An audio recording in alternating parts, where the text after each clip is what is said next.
ശ്രീ ദാസ്, അവിടെ ജോൺ മത്തായിയുടെ നേതൃത്വത്തിലുള്ള പ്രത്യേക ഒരു ഭൗമശാസ്ത്ര സംഘമൊക്കെ പുഞ്ചിരിമട്ടത്തും മുണ്ടക്കയിലും ചൂരൽമലയിലും ഇനി എത്ര കാലം നമുക്കവിടെ ഒരു വാസയോഗ്യമായൊരു അവസ്ഥയുണ്ട് എന്നൊരു പരിശോധനയൊക്കെ നടത്തിയിരുന്നു. കാര്യമായ പ്രശ്നങ്ങളിൽ നിന്ന് ഒരു കണ്ടെത്തൽ അവർ നടത്തിയിട്ടുണ്ട്. അങ്ങേക്ക് അറിയുന്ന മണ്ണും കൂടിയാണല്ലോ അവിടെ. അപ്പോൾ ഇനിയും അവിടുത്തെ ഒരു റീബിൽഡ് മുണ്ടക്കൈ എന്നതൊക്കെ നമുക്ക് സ്വപ്നം കാണാൻ കഴിയുമോ? അവിടെ ആ മണ്ണിൽ തന്നെ പുഞ്ചിരിമട്ടത്തും ഈ മുണ്ടക്കയിലും ചൂരൽമലയിൽ തകർന്നുപോയ ഇടങ്ങളിലൊക്കെ നമുക്കിനി വീണ്ടും ഒരു ജീവിതം കരുപിടിപ്പിക്കുക എന്നുള്ളത് എത്ര കണ്ട് സാധ്യമായ ഒന്നാണ് ശ്രീദാസ്?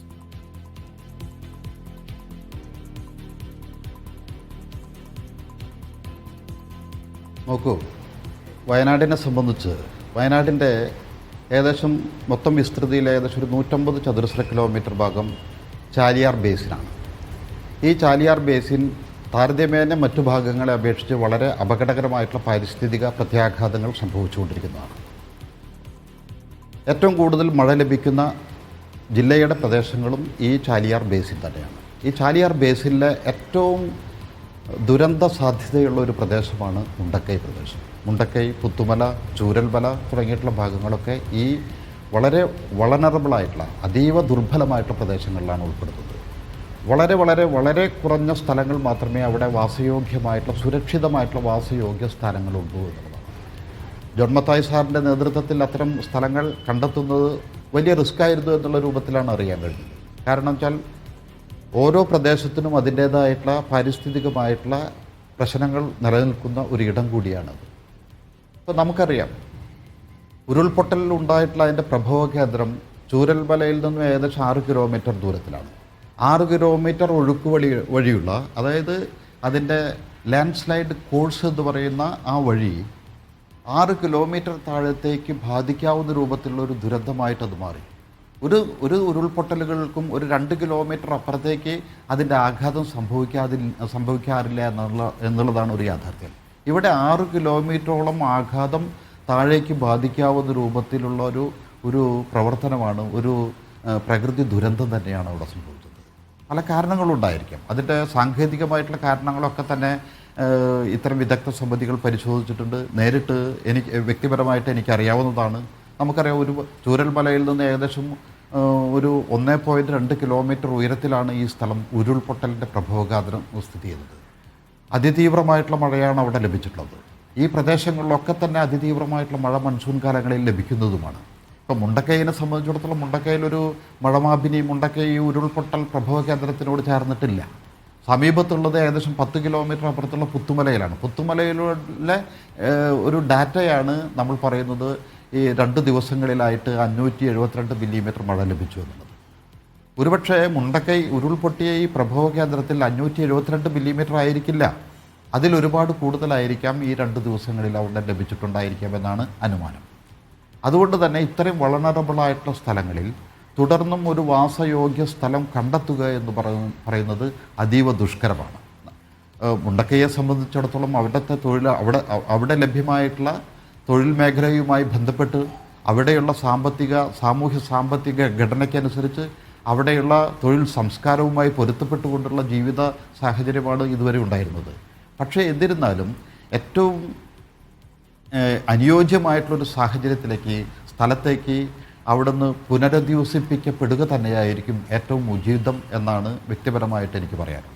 എന്നുവെച്ചാൽ നമ്മൾ ഈ ദുരന്തത്തിന്റെ ഭീകരതയും വ്യാപ്തിയും അതിന്റെ ആളപായത്തിന്റെ എണ്ണമൊക്കെ കൂടിയതിൽ നമുക്കും ചില പാളിച്ചകളൊക്കെ വന്നിട്ടുണ്ട്. അക്കാര്യം തുടക്കത്തിലൊക്കെ ചർച്ചയായതാണ്. നമുക്ക് കൃത്യമായ മുന്നറിയിപ്പ് സംവിധാനങ്ങൾ, ആളുകളിലേക്ക് മുന്നറിയിപ്പും ജാഗ്രതാ നിർദ്ദേശവും ഒന്നും എത്തിക്കാൻ കഴിഞ്ഞില്ല. പ്രകൃതി ചില അടയാളങ്ങളൊക്കെ നൽകിയിരുന്നു, പക്ഷെ അന്നത്തെ ആ ഇരച്ചു പെയ്ത മഴയിൽ അത് അലിഞ്ഞില്ലാതാകുന്നതാണ് നമ്മൾ കണ്ടത്. അപ്പോൾ ഇനിയിപ്പോൾ ആ ഭാഗങ്ങളിലൊക്കെ കുറെ കൂടി മനുഷ്യർ ജീവിക്കാൻ തയ്യാറായാൽ തന്നെയും, എന്നുവെച്ചാൽ ഈ വർഷകാലമാകുമ്പോൾ മഴക്കാലമാകുമ്പോൾ മാറി നിൽക്കാം എന്നൊക്കെയുള്ള ഒരു ധാരണയ്ക്ക് പുറത്ത് ആളുകൾ വീണ്ടും അവിടെ ജീവിച്ചു തുടങ്ങും. പുത്തുമലയിലൊക്കെ നമ്മൾ കണ്ടതാണ്. അപ്പോൾ നമ്മളിപ്പോൾ ഈ വയനാട്ടിലും ഇടുക്കിയിലും ഒക്കെ പോലെ ഇത്തരം വൾണറബിളായ ഏരിയകളിൽ ജീവിക്കുന്നതിന് പുതിയൊരു പ്ലാൻ കാണണ്ടേ? പ്രത്യേകിച്ചും ഈ മുന്നറിയിപ്പ് സംവിധാനങ്ങളൊക്കെ എത്ര കണ്ട് കാര്യക്ഷമമാക്കേണ്ടതുണ്ട് ആ ഭാഗങ്ങളിലൊക്കെ? ശ്രീദാസ്,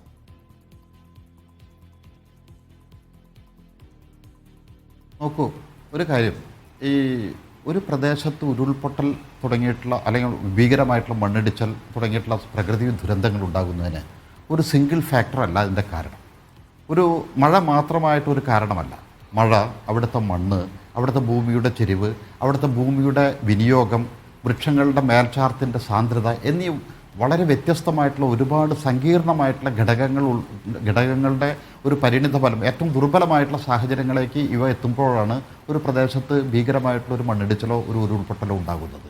അതുകൊണ്ട് തന്നെ ഇത്തരം ഘടകങ്ങളെ വളരെ സൂക്ഷ്മമായിട്ട് നിരീക്ഷിച്ചുകൊണ്ട് ഇന്ന സ്ഥലത്ത് ഇന്ന സമയത്ത് ഇന്ന സാഹചര്യത്തിൽ ഉരുൾപൊട്ടുമെന്ന് മുൻകൂട്ടി പ്രവചിക്കാനായിട്ടുള്ള കാര്യം വളരെ അസാധ്യമാണ്. ഒരു കരുതലെടുക്കാം. ഒരു ചില വളറബിൾ ആയിട്ടുള്ള സ്ഥലങ്ങളെ മുൻകൂട്ടി മനസ്സിലാക്കിക്കൊണ്ട് ചില കരുതലുകൾ, അതായത് സാധ്യത, ഒരു പ്രോബബിലിറ്റി മാത്രമേ നമുക്ക് അതിനകത്ത് പറയാൻ കഴിയുള്ളൂ. എല്ലായിടത്തും കേരളത്തിലെന്നല്ല ലോകം മുഴുവനും തന്നെ ഈ ഒരു പ്രോബബിലിറ്റിയുടെ അടിസ്ഥാനത്തിലാണ് പോകുന്നത്. ഇപ്പോൾ ഇവിടെ നമ്മൾ ചെയ്യുന്നത് ആ ഒരു പ്രോബബിലിറ്റിയുടെ, ആ ഒരു സാധ്യതയുടെ ഒരു സാഹചര്യങ്ങൾ വിലയിരുത്തിക്കൊണ്ട് അവിടെ നിന്ന് മാറാനുള്ള മുന്നൊരുക്കങ്ങൾ നടത്തുക എന്നുള്ളതാണ്. ഇവിടെ അത് നടന്നിട്ടുണ്ട്.